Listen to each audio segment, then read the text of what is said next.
সুন্দরবনে বাঘের সংখ্যা বাড়াতে 2018 সাল থেকে 10 বছর মেয়াদী টাইগার অ্যাকশন প্ল্যান বাস্তবায়ন করেছে বন বিভাগ। এই প্রকল্প শুরুর 7 বছরের মাথায় 11টি বাঘ বাড়ার খবর মিলেছে জরিপে। এমনই পরিস্থিতির মধ্যে বাঘের সংখ্যা বৃদ্ধি, সুন্দরবনের সমৃদ্ধি, এই প্রতিপাদ্য নিয়ে বিশ্ব বাঘ দিবস পালিত হচ্ছে আজ। এসএম মিলনের ছবিতে মোস্তফা জামালের রিপোর্ট। আধুনিক ক্যামেরা ট্র্যাপিংয়ের মাধ্যমে 2015 সালে সুন্দরবনে বাঘ গণনা করে বন বিভাগ। সে সময়ে বনে 106টি বাঘ ছিল। 3 বছরে তা বেড়ে দাঁড়ায় 114টিতে। পরের 6 বছরে সে সংখ্যা এখন 125।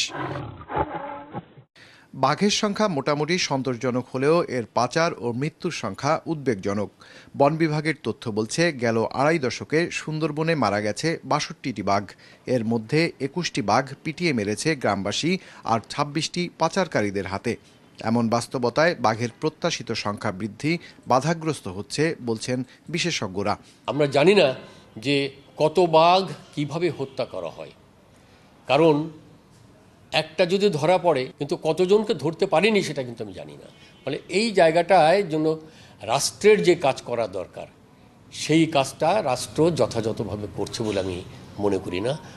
সংরক্ষিত এই বনাঞ্চলে নানা কারণে মানুষের বিচরণ বাঘের প্রজনন স্বাস্থ্যের জন্য হুমকি বলছেন পরিবেশবিদরা। যে বাঘ এবং পশুদের ওখানে মানুষের যদি আবাসস্থলে বেশি চলাচল থাকে, সেক্ষেত্রে মানুষ বা বিভিন্নভাবে বাঘের তে অনেক ধরনের রোগ ছড়িয়ে যাওয়ার সম্ভাবনা থাকে এবং সেটা অনেকাংশে বাঘ মারা না গেলেও বাঘের বংশবৃদ্ধি বা বাঘের প্রজনন ক্ষমতার ক্ষেত্রে এই ধরনের সমস্যা তৈরি করতে পারে। বন বিভাগ বলছে 6517 বর্গ কিলোমিটারের এই ম্যানগ্রোভ বনে 52 ভাগ সংরক্ষিত। এখানে মানুষের প্রবেশ নিষেধ। বন ও বন্যপ্রাণী ব্যবস্থাপনায় জলবায়ু পরিবর্তন এখন বড় চ্যালেঞ্জ বলছেন তারা। বাঘ এবং অন্যান্য প্রাণীর সুপেয় পানির উৎস হিসেবে বেশ কিছু পুকুর খনন করা হয়েছে, পুনঃখনন করা হয়েছে, যাতে পানিগুলো তারা পায় এবং বিভিন্ন ঝড় জলোচ্ছ্বাসে বাঘ এবং বাঘের শিকার প্রাণীর আশ্রয় নেওয়ার জন্য, বিকজ ইদানিং বেশি বেশি এগুলো হচ্ছে, জলোচ্ছ্বাস হচ্ছে, তো আশ্রয় নেওয়ার জন্য উঁচু ঢিবি বা কিল্লা স্থানে স্থানে নির্মাণ করা হচ্ছে।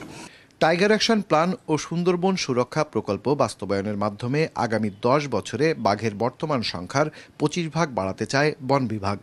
তাই বর্তমানে সুন্দরবন কেন্দ্রিক গবেষণাকে উৎসাহিত করছে তারা। মোস্তফা জামাল, মাছরাঙা সংবাদ, খুলনা।